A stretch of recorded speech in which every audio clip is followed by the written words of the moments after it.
Perkenalkan, saya Clara Lia Rahayuningrum dari SMK Farmasi Maharani Kota Malang sebagai peserta EGS 2025. Saya mengambil judul Gamipod, Gamifikasi, dan Podcast.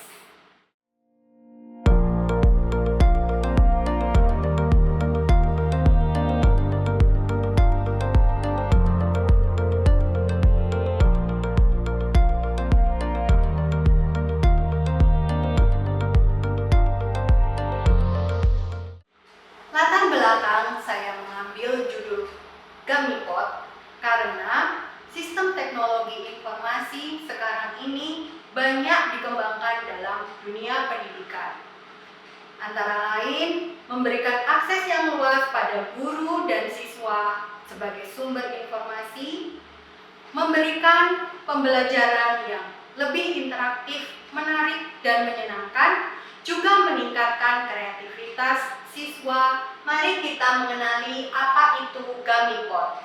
Gamifikasi adalah pendekatan dengan elemen-elemen permainan untuk meningkatkan motivasi dan hasil belajar siswa. Sedangkan podcast merupakan media audio yang digunakan sebagai sumber belajar, dapat dengan ahlinya di bidang tertentu.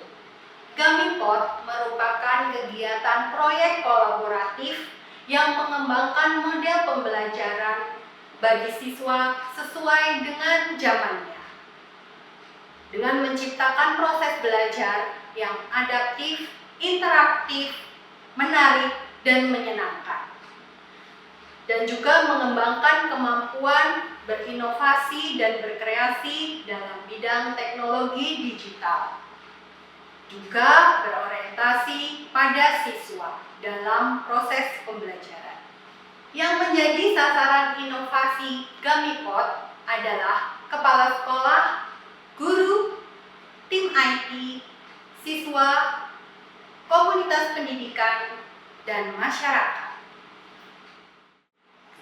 Dalam pembuatannya, Gamipod memerlukan mekanisme dari mulai perencanaan, kemudian pelaksanaan, dan evaluasi, sehingga menghasilkan gamifikasi dan podcast yang berguna sebagai sumber pembelajaran.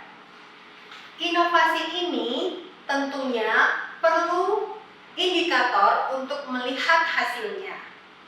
Pada gamifikasi, indikatornya adalah peningkatan keterlibatan siswa, motivasi belajar, kinerja siswa, dan hasil belajar siswa.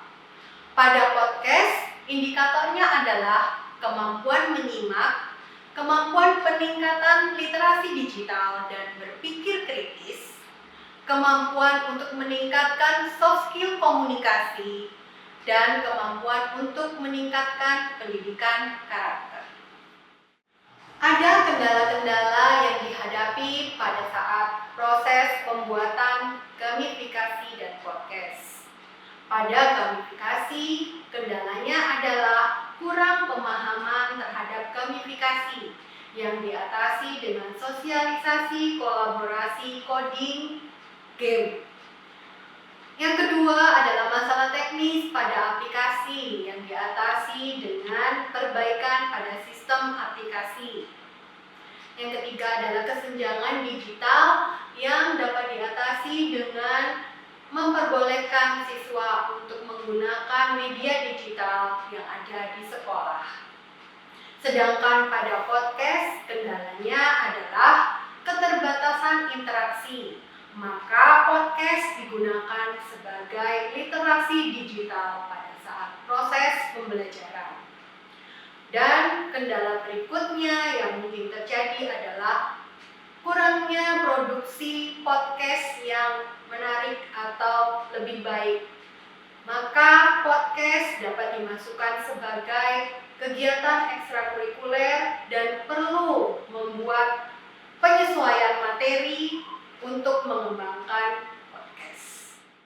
Gamifikasi pada awalnya dilakukan dengan membuat konsep materi dan simulasi game, kemudian menentukan aplikasi aplikasi coding yang akan digunakan, lalu membuat proses coding sehingga menghasilkan permainan yang interaktif.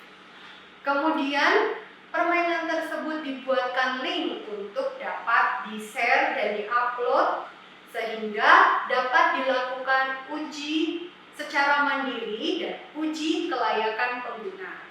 Terakhir, dari uji coba tersebut dapat dilakukan evaluasi, monitoring, dan perbaikan.